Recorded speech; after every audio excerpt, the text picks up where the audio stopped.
And of course, bana, moja kati ya info ambayo nakusogezea right now ni kutokea kwenye mitandao ya kijamii. Moja kati ya taarifa ambayo imeendelea kugonga vichwa vya habari na imeendelea kusumbua kinoma noma ni hii story ambayo inamhusu Kiredio, azinu kwamba sasa hivi yuko zake Dubai na vitu kama hizo na mpenzi wake ambaye anaitwa Vidora Asobane. Sasa nyuma ya panzia kuna kitu gani ambacho kimekuwa kikiendelea nyuma ya hiki, na kwa nini tumemtaja msanii Diamond Platnumz kwenye hii kesi nzito ambayo inamhusu Vidora of course kutoka Tanzania, kutoka Bongo. Sasa hii story hii inayo full package, so make sure kwamba unabakia hapo hapo, unakaa na sisi, unajoin kwa namna moja au nyingine. Hapo chini kuna neno subscribe, liguse sasa ili tuweze kuondoka kwa pamoja, kuweza kutembea kwenye njia moja na kuweza kujua kitu gani ambacho pengine kinaweza kuhappen, kitu gani ambacho kinaweza kika take over kwa namna moja au nyingine. Sasa story inahusu azinu kwamba sasa hivi bana Kiredio yuko zake Dubai na vitu kama hizo. Hapa katikati tutokea scenario kipindi cha Valentine kwamba wawili hao pengine tayari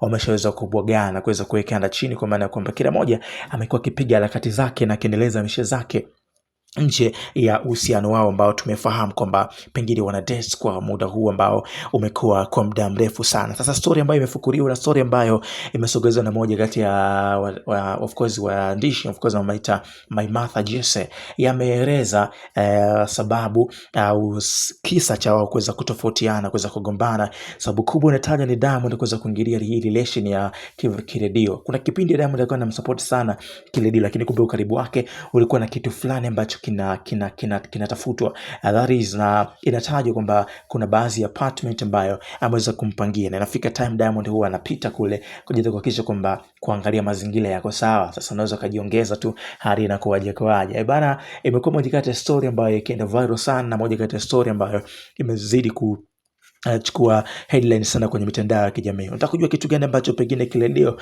amwambia Diamond Platnumz na kitu gani ambacho kimeweza kujibiwa? That is, umeshaona baki hapo hapo, amenikusanua kitu gani ambacho kimeweza kuhappen baada ya hii story. Subscribe uweze kujua ni kitu gani ambacho tumekuwekea next one. Keep enjoying.